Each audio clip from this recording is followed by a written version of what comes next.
So this is, it starts out as a block of wood.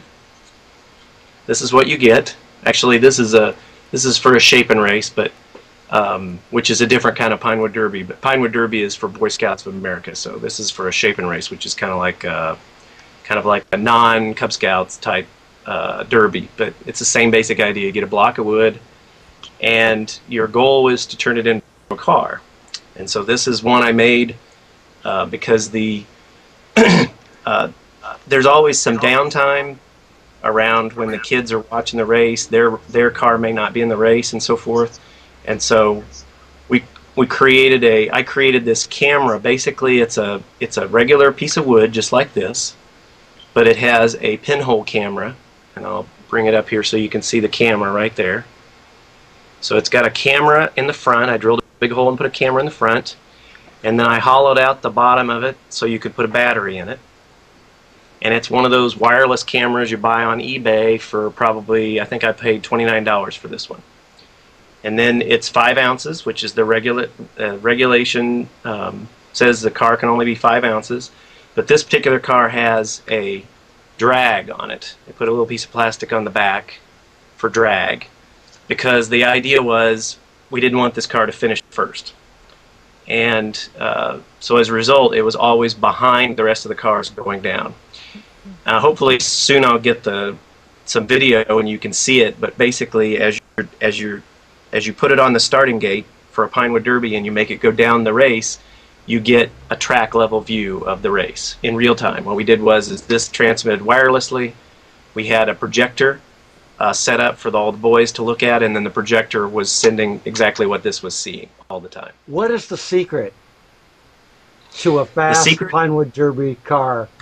Well, now, it's a loaded question, because last time we had this thing, you were talking about how you thought it was all a conspiracy and there was no secret. But my son everybody has a secret. My son has placed first place, second place, and this year he got third place. And so I think my secrets have a certain amount of validity to them. Well, lay them on us, buddy. The trick is to have a race with a track that is, let me see if I can draw it in here correctly. The trick is to have a race that has a track that goes like this, that has a sort of a parabola, starts out as a parabola and then flattens out to a flat track. That's the trick. You want to have, if you can, you want to race on a track that has that kind of layout. And then the key is, I'll use this car for thing, the key is to put the weight up as high as possible in the car, but not so high as the car's front end light. So you need the car to have some down force on the front axles, but just barely. And you want as much weight as possible to be up in the top, because that weight at the top... stored energy. That's right. More, not kinetic, but what's the other word? Jerry, help me out. Potential. Huh? Potential. Yes, potential energy. Right. The most potential energy is if the weight is at the back. And then the other thing is just simple. You're not so much gaining speed as you are trying to reduce friction. So when the wheels come from in the little car kits, they have little burrs on them from when they're injection molded, and so you want to get rid of all that. So you have a special mandrel. You chuck the wheel into a drill press and you sand the wheel so that it doesn't have a burr on it. And then the axles, that at least the ones that the Scouts get, the axles are just nails, and so they have the little burrs on them from where the wire is pulled to create the head of the nail and then the cut of the nail for the point. And so you have to chuck those in a drill and sand them down. And so the smoother you can get the surface, and the smoother you can get the wheel surface, and then there's some tricks, but basically what you're trying to do is you're trying to make the axle smooth and put the weight up as high as possible. And that's the trick. Those are good tricks. Those are legitimate. Wow. I didn't even know it was so complicated. Yep. Well, there's other things like we every year, because we've already got the wheels chucked into the drill press anyway. I'll get a wheel and show you. These are shape and race wheels, but the same idea applies. All wheels have a hub, so you can see I'll put it right up there. You can see the hub of the wheel, and you see how it's flat, right? So that means that when the wheel rubs against the wood, there's more, there's plastic rubbing against wood.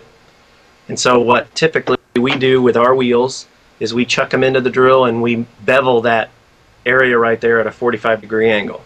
Not convinced that does a whole lot, but since the wheel's already chucked in to sand off the edges, it's easy to just put a file on it and bevel them, and so if it won't hurt and it might help. What I could see if you bevel that, you would kind of be driving the wheel into the junction where the... But then we need to employ another one of your little car tricks. If the track that you're going to run on has, some tracks have a, here I'll draw it out here real quick. Some tracks have a track guide. So the track is flat and then there's a piece of wood in the middle that has a track guide. So I'll draw it right here. Obviously not to scale. But there's the track, right? So the car runs over this hump in the middle of the track, right? So if this is the case, then what you want to do with your track, or what you want to do with your car, is you want to angle the wheels. You want to put some camber on the axles. But it's different because you have to know what kind of track you run on, because there's this kind of track where the hump is in the middle, and then there's another track where they use guides on the outside, which looks like this up at the top. So if you know that you're on a track in the bottom, you want your wheels to be angled that way, right? So that when the wheel touches the middle of the track, or, I'm sorry, the wrong way. I had the wrong way. Got to go the other way. When the wheel touches the track, you want the bottom of the tire to be touching right here, because that's the point where the least amount of the tire will touch the track, right? But if you have this type of track, you want it the other way, because the wheel's going to touch on the outside. So you want positive camber for the first set, and you want negative camber for the, see right here where the track touches the tire, there's only just a little bit at the bottom of the tire that touches. So if you know what track you're on, you can put a little bit of angle on the tires, and then your tires won't rub the car. If they're on negative camber right here, they won't rub the car. So we luckily have this kind of track that we race on. So if you put your wheels like this, the wheels want to float to the outside of the axles, so they never touch the body of the car. They completely ruined this for us during the years that we were doing it about 8 years ago. All the regulations were you may not alter the wheels, you may not alter the nails, you got to use the nails that came with it. Oh, God. I got two great cheats for you that I believe are legal. Okay? Yeah. Okay, one of them is you make sure that you know how the gate often releases by tipping down and then the cars go, right? So okay. What you do is you make sure that your car is going to contact at the very top of that gate so that you get a start before the other car. Oh, I see. Okay. Now, I took that idea and I exaggerated it so much that I named my car the Cheater. I carved a notch halfway down the front of my car so that the front of the car just went nyonk, and it started 3 inches in front of any of the other cars. The kids hated me. And it didn't win. Yeah. The other thing to do, there is another trick. Another trick that we use every year is that a car has to have 4 tires. That's regulations.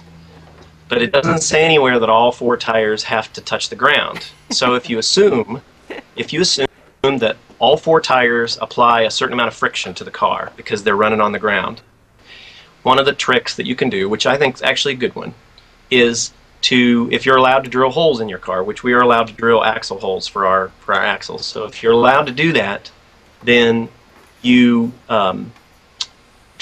drill one of the axles 1/32 of an inch higher.